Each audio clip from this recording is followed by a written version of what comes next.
Hi, here I'm going to go over the first three Mini GT Skylines R35s. They're not Skylines, but they're GT R35s.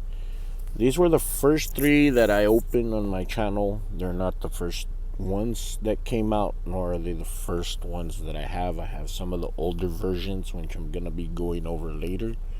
It just happened that these two were my favorite, the matte black and the matte white. I haven't opened the matte gray yet. That's another one of my favorites, which I'll be opening in the future. Probably on another Tuner Tuesday episode. But I know a lot of people have missed my very original Tuner Tuesdays videos on my channel.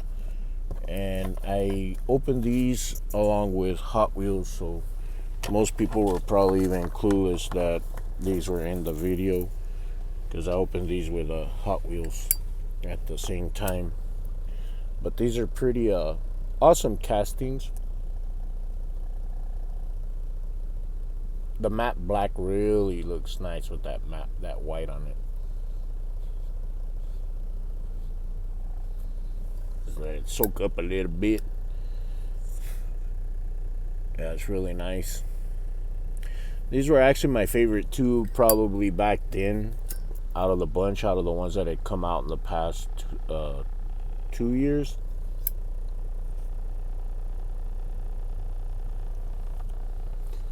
I don't think Mini GT has really topped these yet. Of course, they've had some pretty awesome castings with the Taiwanese fighter and the Zero and the see what else, the Macau release. Some of those releases I'm gonna be going over.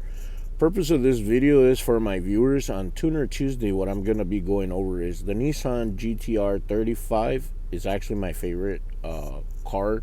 Of course, I like the R32, the R33, and everybody's holy grail, the R34. But this is my preferred car. They're coming out with the new all-electric motor, and of course the Nissan GTR R35 GT3, which is really packing a punch. It came out in Nismo, pretty hefty price on it, over 200 grand on the Nismo itself. But you can find them now for about a grand, 100 and something thousand. But they came out about 200 and something thousand. 250, 240, 230, different prices. I've seen them different price ranges. But I absolutely love this car. A lot of people are very controversial when it comes to the Liberty Walk, especially a lot of GTR owners.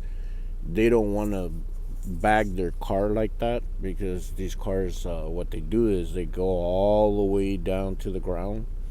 When you put them in park, they got a button, and it's like they're on airbags, and they drop to the ground. It's really cool look to the car. It's like a show car type deal.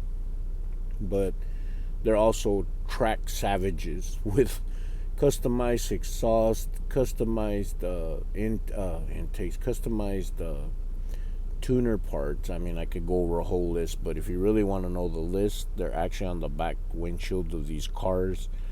The things that you see written there, like you do on the white one, that's the exhaust system, titanium tips that they got it from. I'm trying to get it up. See, like HKS, all these different tuner accessories you can drop on your motor, your suspension, your exhaust, your intake, the whole 9 yards.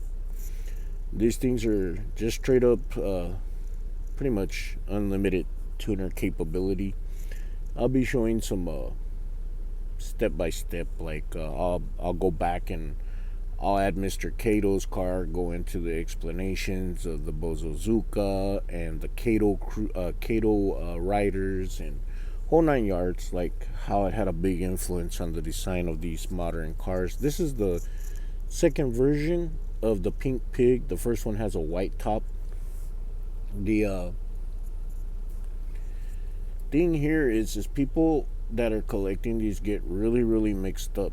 They confuse version with type.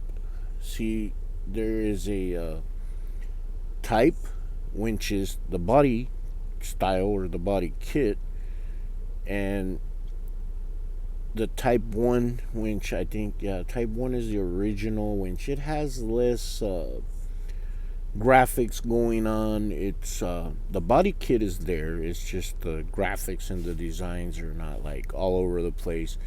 And there's like a Type 2, you can get bunch of graphics on it.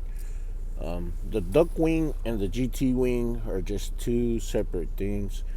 The GT wing is really actually what that's good for is like drifting. You can actually look this stuff up. What the wing acts as like a downforce when you're going into curves. It's good in racing too when you're going on a round track. It gives the car a better stability going in and out of the curves. But Pink Pig was pretty nice addition to the collection because I'm gonna be moving on. I'm gonna jump forward, backwards, all over the place with these GTs, these R35s, and I'm gonna be jumping across brands from Tomica down to resin models from MCE, from Mini 64, various things. I'm not a huge Pandium fan, so I don't really got any ignition models. I'm more of a Liberty Walk guy when it comes to these. But that's the show. Thanks for watching, guys. Look forward to seeing you in the future. And stay tuned for Tuner Tuesday. See you guys on the next episode.